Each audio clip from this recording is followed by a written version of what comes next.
appreciation of this opportunity through Bart with you, and in service to little birds that feed outside, and the family of squirrels that are prospering, and the forthcoming spring, and the dream that all of us carry in our hearts that we will find a way to live more beautifully on this earth.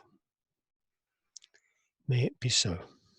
May it be so. That is a beautiful wish and invocation, actually. Thank you, Bart. Thank you, Mac. I don't say Bart. Well, thank you, Bart, as well. Exactly. He's so in here, isn't he? We're all merging. We're all merging and emerging. Yes. So indeed, Mac Macartney is here on Chi Time. I don't know if you've heard of him before. Please research him, but not right now because he's actually on the show. So it's such an honor to have him here. He's an international speaker. He's a really up for sustainability, personal responsibility, personal leadership, really how to take care of yourselves and therefore be able to do that in the world. He is he's very much steeped in all the indigenous wisdom, and he's been part of the Time of the Sixth Sun film, and he's done a lot of research on the ancient tribes of the British Isles and the indigenous culture that got really wiped away by the Romans. I'm so going to be asking him about this. He's the founder of Embercoom, which is a social enterprise project that's dedicated to deepening our connection with nature and inspiring people from all walks of life. Really does love to unite us and weave us together as the rainbow tribe that we are becoming here on planet Earth at the moment. He also was the CEO of a leadership consultancy for corporate executives, so he's right in there as well. He was doing that between 1989 and 2005. So he's straddling various worlds here. I don't know how you did that, actually, Mac. I have to ask him to do that. Crikey. And for over 20 years, he was mentored and guided by a group of Native American elders. So he's bringing together the ancient worldview of relationship of interdependence and reverence for life with the huge challenges and massive opportunities that we have in 21st century Earth, present time. So it's a complete honor to, there's loads more that he's done, but let's get him on because I can't wait to introduce Mac Macartney to Chi Time. Welcome indeed, Mac. Hello, Clara. Very, very happy to be here with you and everybody else. Yeah, welcome indeed. Now, I'm not going to be doing any answering to live comments, but we can do that afterwards because I really want to be here and present with you and to really bring through what wants to come through at the moment, because this is a vast topic that you are covering here, and you are known as an elder now. How do you feel about that title? Well, I think I wear it lightly, Clara. I like to imagine that all these decades have added up to something, and I'm very, very happy and pleased to share what I can. And at the same time, of course, I may have lost a little bit of my foolishness and stupidity, but I certainly haven't lost it all. So holding it lightly, I think, is wise in itself. Yeah, quite. So have you always been a writer as well? Is writing something that you've always done? Not really. I've always loved reading. And but I mean, when I was a child and in my schooling, there was nothing in my exam results that ever suggested that I would be good at anything really, except shifting sacks of logs and things like that. But I used to write letters quite a bit the way we did, and it was on one of those occasions that somebody remarked on my letters and made sufficient encouragement for me to just form a tiny little seed of hope and desire and wish to one day write. Well, I'm so glad that you do. Your writing is pure poetry from the soul, and it just touches, well, it touches me, and I know it touches a lot of other people as well, with this innate truth that you are imparting to us. And there's so many avenues we could go down here, Matt, but your recent book, The Children's Fire, is set around a pilgrimage that you made from Malvern to Anglesey, and it was in the wintertime. Why did you do it then? And what's the story around that, please? So first of all, I was born in Malvern. So and one of the hills in the Malvern Hills range is called the British Camp, and it's an old Iron Age encampment, hill fort, and I loved it, and I still go there every now and then. The winter time, because it's the dreaming time.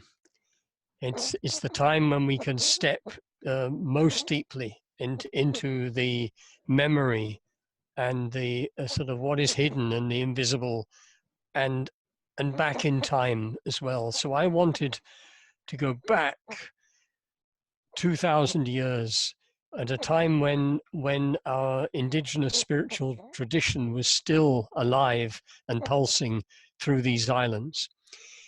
And in those days, there would have been various people called to go to Anglesey, which was the, if you like, the temple school of our spiritual tradition, on what was then, instead of Anglesey, it was the Isle of Mona.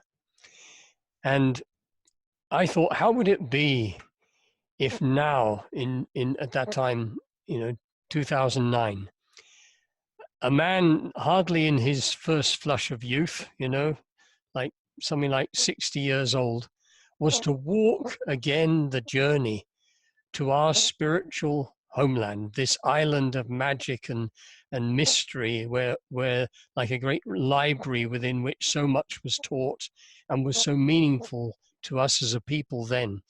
How would it be if I walked that walk in the wintertime, carrying a chariot ring from the Iceni tribe, who were defeated in AD 60 when Boudica had her final confrontation with the Romans.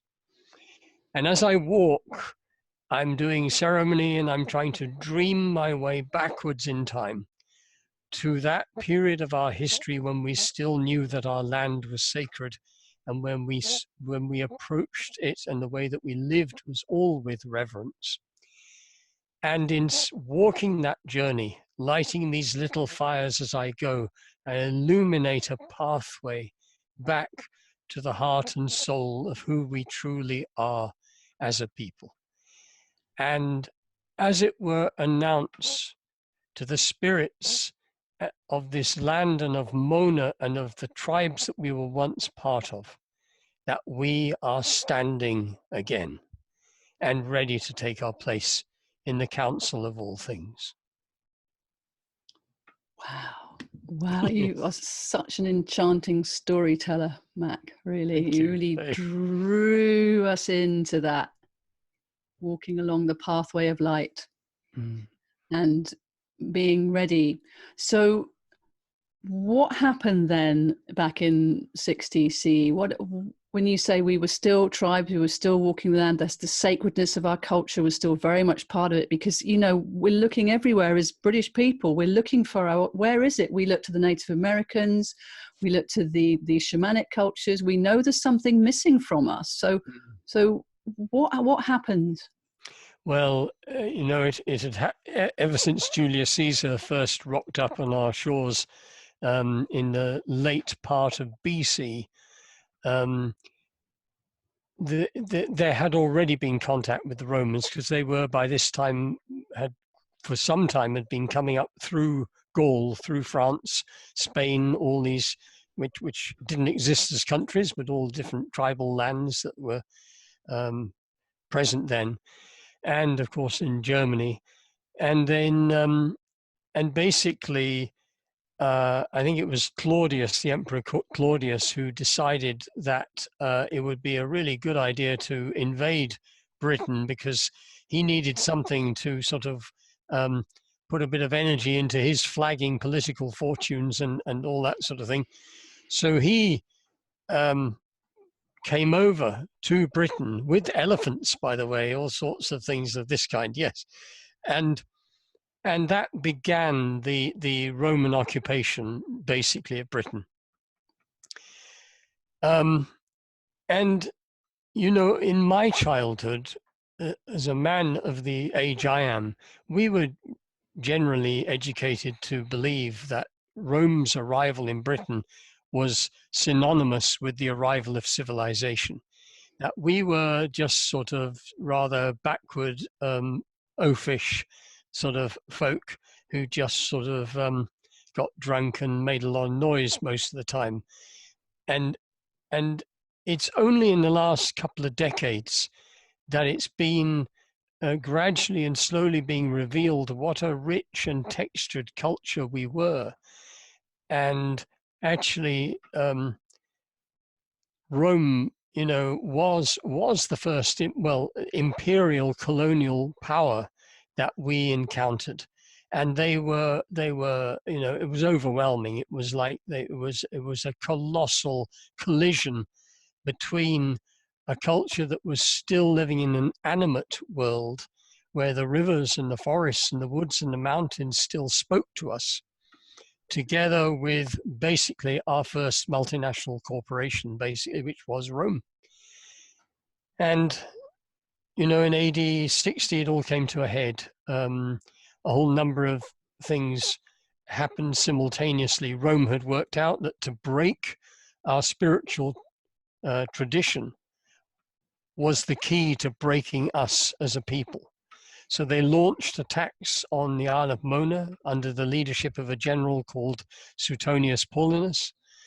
And almost simultaneously, the Iceni uprising in Norfolk, what is now Norfolk, rose under the leadership of Boudicca. And she assembled a big army, and that basically sacked Colchester, then London, then St. Albans, and was heading towards the final battle with Rome, which they won. And in that moment, everything then changed. And I don't wish to give the impression really that we were, you know, we always were a complex mix of things, as it were, as a people. The similarity to Native Americans is quite good because, you know, we were, you know, we had our, if you like, our ferocious aspect. We had the sort of some of the methods of warfare and traditions were violent, but at the same time, there was this ongoing sort of appreciation of this beautiful world we were part of. And there were the peace chiefs and the wise elders who were always trying to counsel towards a way of living in harmony with each other, with ourselves, each other, and with neighboring tribes. And it was, and I personally believe, I suppose, that when we lost the profound sense that our trees, our valleys, our rivers, our mountains were sacred, and that it was our duty to care for them and love them, began this sort of collapse, in the end, actually, of our sanity. So we became a self-harming species. That is, in a way, as it removes itself from nature, inevitably is walking towards the cliff edge.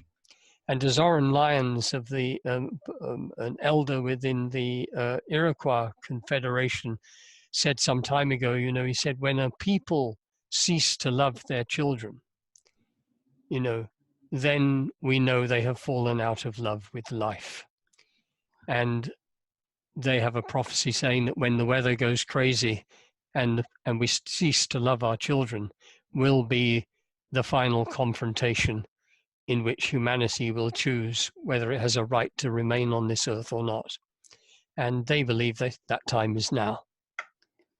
Well, I think they're right, don't you? Yes, I mean, I do. And this is why, you know, we have to go beyond hope and into action, don't we? Yes. And yes. Is this why looking at the children's fire. So, as you're saying in your book of the same name, that indigenous cultures would, whenever they were making decisions that were going to have an implication on the future, they would be considering it for 7 generations, is it? Well, yes, within that confederation of the Iroquois, of whom there are a whole number of different tribes, they emerging from their great prophet called the Peacemaker, came this notion of 7 generations. Every decision should be made in consideration of its impacts on 7 generations to come. The children's fire is not directly related to this, but it is, I believe, another sort of flowering of the same principle. Because when you say, which the Children's Fire Pledge says, that all decisions, all actions, everything which the tribe undertakes and which the Council of Leaders empower must pass the Children's Fire Pledge.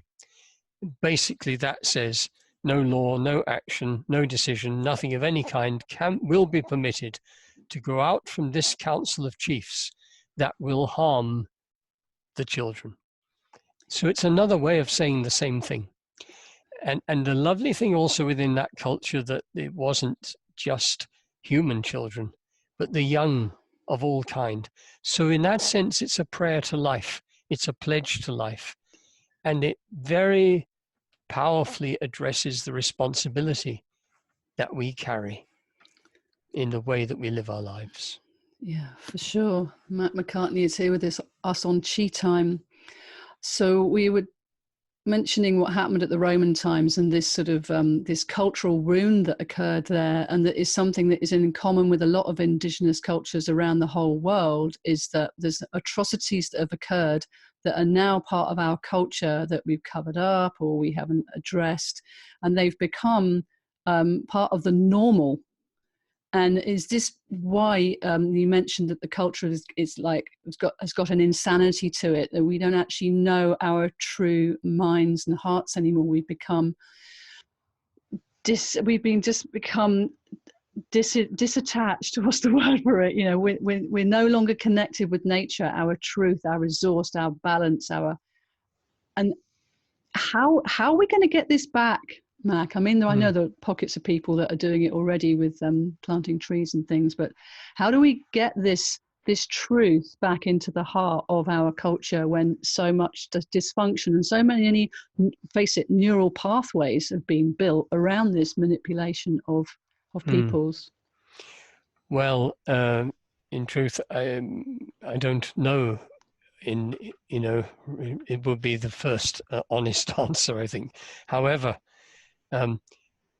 even though our insanity and our willfulness as a species, combined with this enormous gift of consciousness, as it were, even though we imagine ourselves being separate from nature, we are part of nature. And something extraordinary is happening at this time, and that is a kind of reawakening. And that reawakening of our species to the truth of who we really are, what we became. I say not all of us, of course, but those, what we call the developed world, of what we became, of buying into this story that always was a false story. An illusory story around happiness being built around what we possess and own and all these things, crazy things. Also a story that, as we well know, is anti-feminine and has done everything that it possibly can over a couple of millennia to hold down, control and enslave the feminine as well. So it is very clear to me, in all kinds, we don't have to turn on our news, if you like, on our computer screens or TVs or whatever. All this is bubbling up right now. The whole sustainability movement is another piece of this. To me, this is wonderful.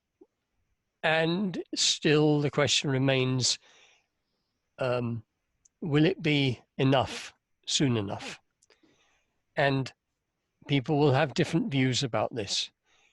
I don't spend too much time concerning myself with what the eventual outcome is going to be, because I feel like there are things I can do, and there are things I can just fantasize about.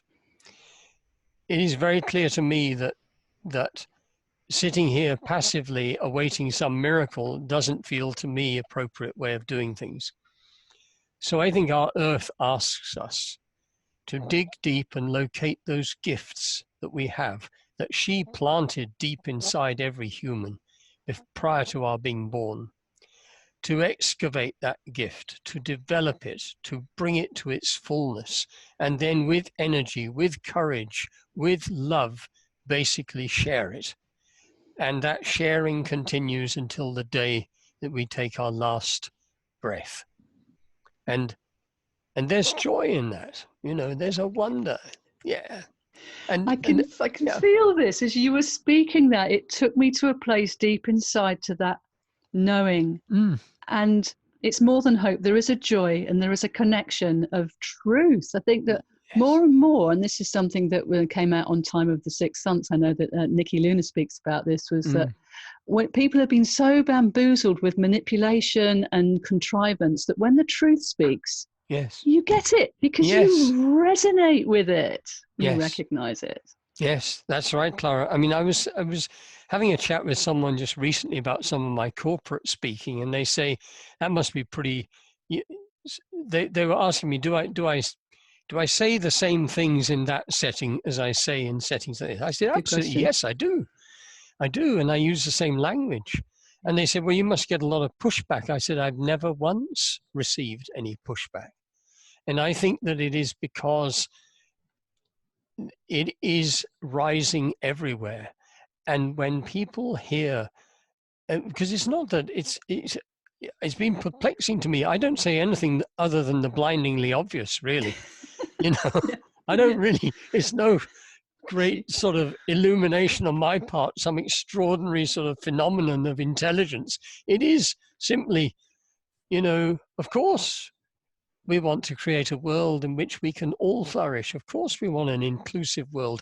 Of course, we want our water to be clean and of course, we want everything to be abundant. And of course, those corporate people, outside of the story in which they live with their business, of course, they want the same.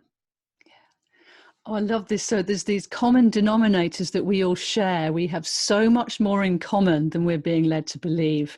Yes. And it is, it's taking care of your family and being healthy and being happy not in a frivolous sense, having a sense of contentment with your life. I think everybody wants that. Yes, exactly. And we say it all the time, don't we? What do you want? I want to be happy, the person says. Yes. And then the next question is, well, then how come you take so many actions which undermine the possibility of you being happy? We stay with work, that we don't like. We refuse to sometimes train and educate ourselves to do the work we do like. We remain in relationships, friendships, which undermine the person that we are. We focus. We submit to being a victim to certain things when we could rise up in a different way.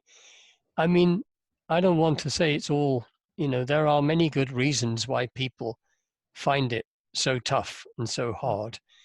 But in the end, I think it does come down to the simple choice that we have as to whether we walk towards our fears and all the things, the unhelpful voices that chain us to a life that doesn't really work. When we walk towards it is a very profound moment of courage, because then the possibility of changing it takes place. Whereas every time we try and run away from those things, they simply grow bigger and sit on our shoulder. So it's turning to face the frightening, which is, of course, what courage is. Courage isn't not feeling fear. Courage is feeling fear and walking towards it. Yeah. So, and then as we do this, I think everything begins to shift, because Yeah. right now in the UK, spring is Mm. beginning to make itself felt. We can give it no account and just be rather disinterested, or we can attend to every tiny little nuanced, exquisite moment of beauty that it brings. We can feel it in our bodies. We can allow our spirits to sort of rise. We can realize, as we do when we die, that every time there's a sunrise, we are blessed with another day, if you like. And so many times we ignore this until the day does come that we're going to die. And then we get very upset because we've run out of time. But did we ever live that time that we had with open hearts, with gratitude, with these different things? Oh, beautiful, Mac. Thank you for telling it like it is. Mm.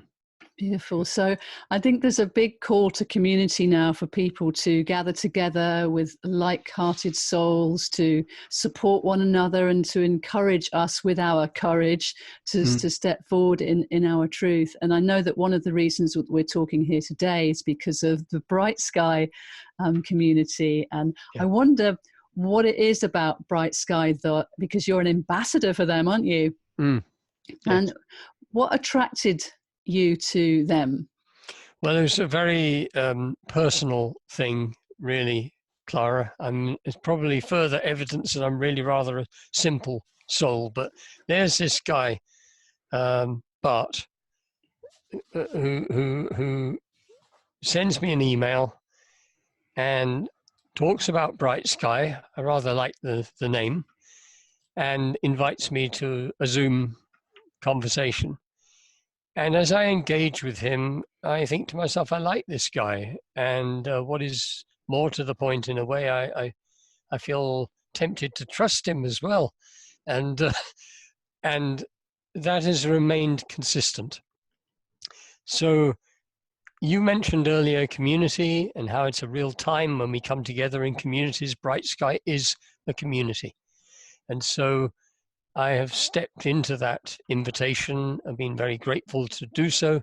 And I'm very willing to sort of do what I can to lend my support and be part of it.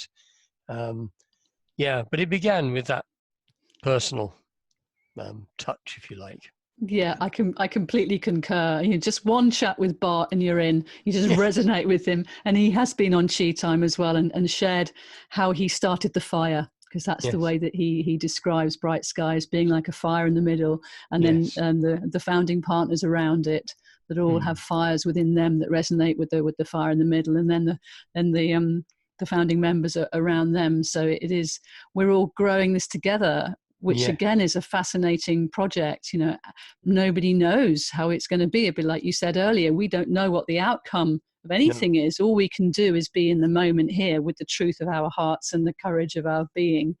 Step forth and in action. I think an action rather than in action rather than inaction. It's important. So to be with other people that are similarly wired is incredibly supportive and heartening, because there's a lot of isolation that can be felt for people when they feel different about things. When conscious awareness comes in, they just think, who do I turn to? Because mass culture can't cope with us waking up, really. We're not going to be easy to manipulate then, are we?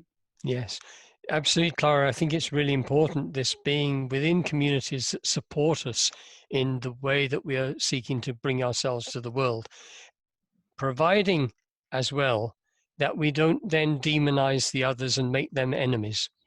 So it's quite a task that we need to find the nourishment that we need and maintain the networks of friends and people that we need.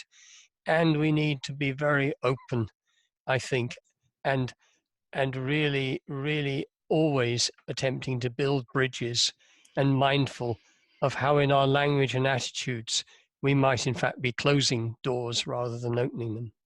Oh, you are so right, because this is for everybody. It's all inclusive, and everyone's at different stages of knowing stuff, or Yeah.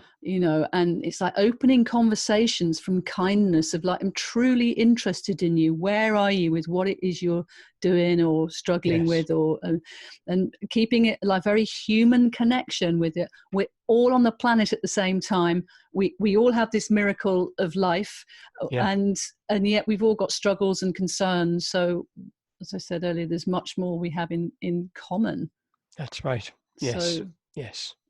it's important to, so when we look at the difficulties in the outside world, the environmental catastrophe that's occurring around us, and people just go into that, oh, there's nothing I can do, it's too big, what can little old me do? And then you remember that story about the woman walking along the beach where all the Mm, starfish had been washed up, and she threw the yes. starfish back in the water and said, well, it made a difference for that one. That one. I Yes. really Yes. like that. And Yes. and that, so that, but also the thing that has helped me, because I don't know if you know, but I'm a Qigong teacher and Mm, practitioner. It's really saved me from a lot of dysfunction. yeah. And I really know from my own personal experience that when I take care of myself on the inside, it does get reflected to me on the outside. So do you think this is one of the keys for us moving forward, for making a difference in our external world? I mean, yes, not buying plastic, and yes, recycling and being sustainable and planting your trees, but also taking care of the inner landscape, and a big part of what Yes. you're about. Yeah. Absolutely. It was introduced to me. I mean, it's present in obviously many different traditions and ways of teaching, but was introduced to me by those Native Americans as the twin trail. They said we would never trust any leader who was not, as it were, walking both the inner and the outer trail.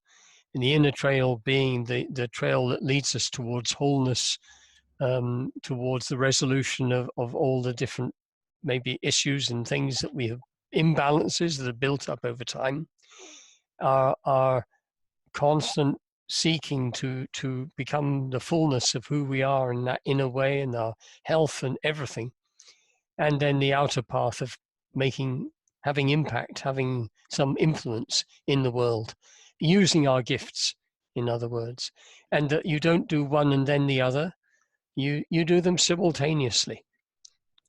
So it becomes like the wand of Caduceus. Yes, it braids itself around each other, and immediately becomes a rope and becomes strong in that flexible way. And I love this because many spiritual traditions, sometimes, earn the reputation, if you like, of being just very inward, but nothing flowing back. And obviously, the activist with no inner journey is all out, but it's a rather hollow or vacuum inside. It clearly is the two together, woven simultaneously and again forever. Very important. It doesn't slow down in older age, because then our head goes under, and we all those rather unhelpful and unpleasant aspects about incredibly fixed, and somehow thinking that everybody owes us something. You do know what I mean? That rather brittle thing that comes with old age and fear. This way, perhaps real eldership can come about, because it remains playful, it remains fluid and flexible, and it's always with joy and appreciation. Oh, I really, really hear you. And you're a dad as well, aren't you? So I keeping the am a whole like dad. playfulness of heart, you get encouraged by young Kai, I'm sure. I do. I'm gonna. Oh, what? Hang on, is that really? Isn't that wonderful? Yep. I'm very, and indeed, actually, my older boy, as well. So yes, I feel very blessed. I have a family, You do. and it's come quite late in my life, but I'm overjoyed, and I really felt that I had missed on that big ceremony. you know, and I haven't. So yeah, it's wonderful. It is wonderful. My boy's 30 now, which is slightly Right. shocking. But we're Yes. all, yeah. You say like a culture that doesn't love their children is sick. And Yes. so when we have children, we love them as much as we do. How can we not? How can I you know. not?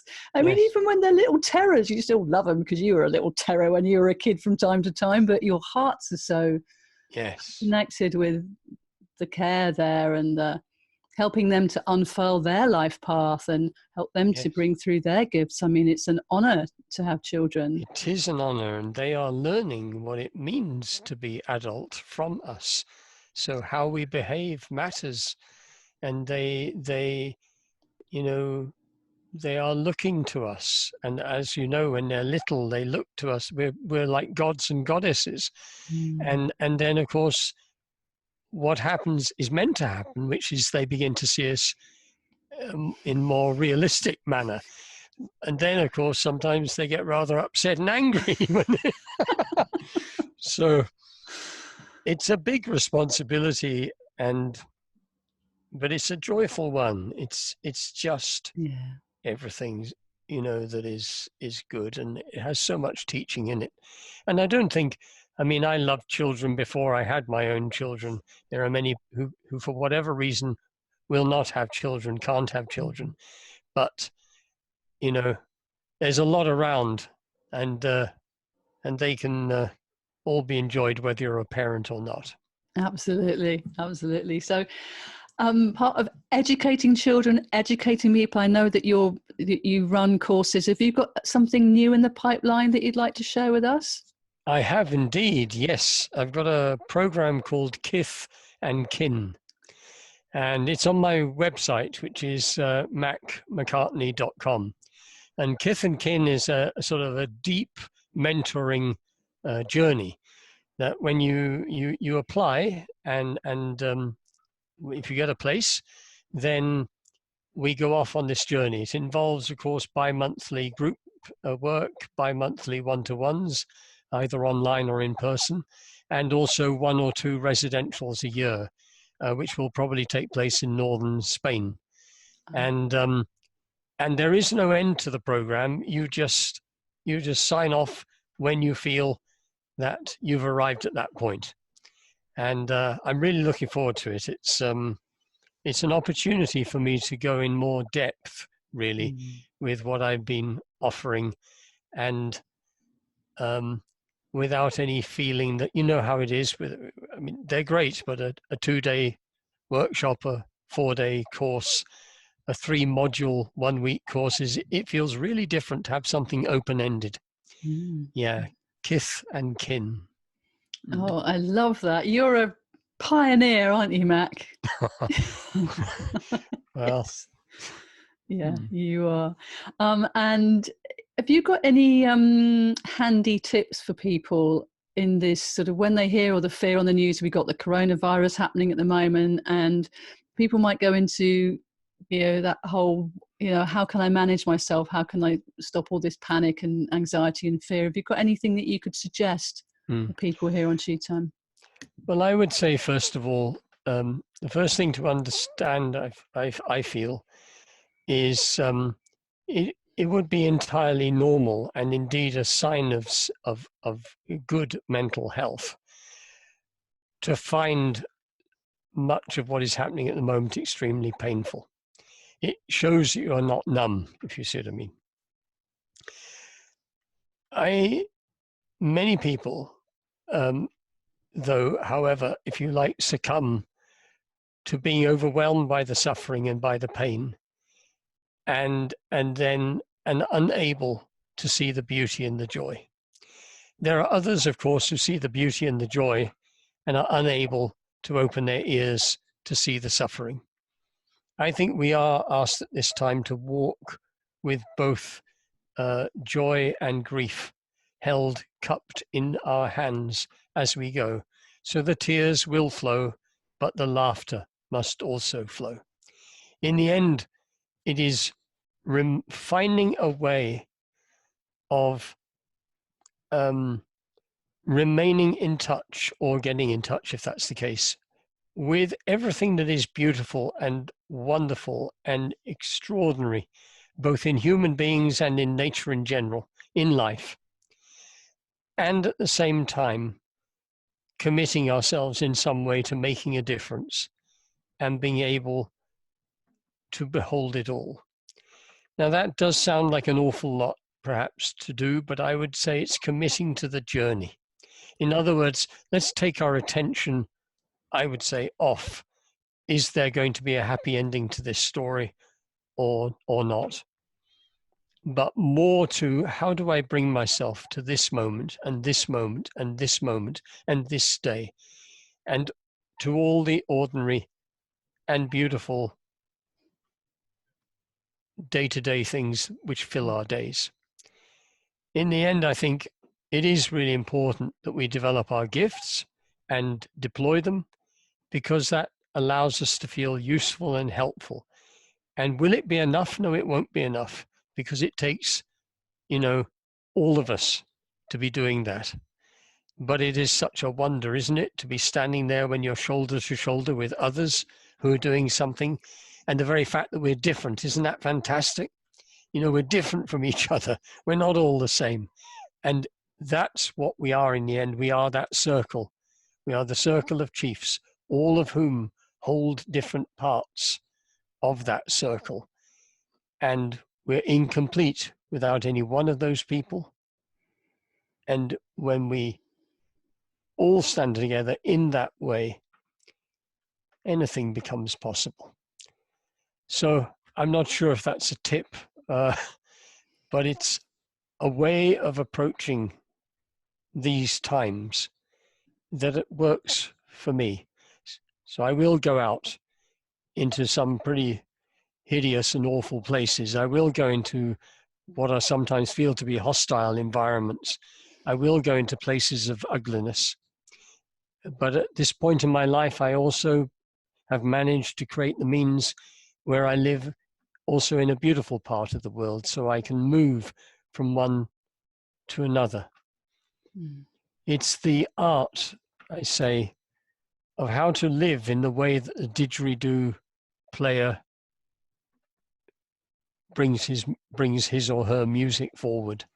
In other words, how do I manage to sing my song whilst breathing in and breathing out while the music continues? Does that make sense? Yes, you've got that image. Because in other words, the alternative is take a deep breath, make a noise, and then collapse exhausted while you pump your lungs up with another deep breath. Then you have another go. It's a sort of rise and fall. Whereas the didgeridoo player maintains this fantastic sort of rhythm and moves with the whole thing. It's an aspiration. And it's a beautiful analogy. It really is. Because I was thinking of the Caduceus again, and the whole twin trailing, the whole yin yang of being of one thing. You keep the dance going, but the didgeridoo player that has that smoothness of being with it, whilst, as you say, but behind the scenes, having to do what it takes to be able to produce that smoothness. That is a thing. Really brilliant. Yeah. Wow, thank you, Mac, for sharing your time and your wisdom with us here. Thank you. It's been an honor, and I've really enjoyed it. Been an honor for me, total honor for me. I mean, it was 3 years ago that we last spoke. I think I was living in Austria at the time, but anyway, moving on. You have chosen a track for people here. So if you're listening to this on UK Health Radio Playback, we'll be able to play a track for you now. I don't think we'll be able to include it in the Facebook Live stuff, but it would be lovely if you could tell us what it is and why you've chosen it, please. Yes, it's called Gneiss Wind, Gneiss Wind. And it's a musician called Dougie MacLean, a Scottish guy who made this music. And there's something about it for me. It has this sort of steady sort of rhythm, and it's a haunting kind of sound. And if I close my eyes, I can see our tribes. I can see the Trinovantes and the Ordovici and the Iceni. I can see the Brigantes and the Atrebates and all these people who were proud of who they were and alive to the world that they lived in and dreaming like we dream of a life well lived. And I could see them, you know, the horses, the children, the whole thing moving, let's say, down a valley as they travel from the winter pastures to the summer pastures. And something in me knows that once upon a time I was with them. And I hope you enjoy that piece of music. If you get to hear it, it's I think it's very lovely. Thank you. Thank you so much for choosing us and for sharing another bit of enchanting storytelling and invoking within us a deeper truth. Thank you. Thank you, Clara. Thank you for all that you do. Be well. You too.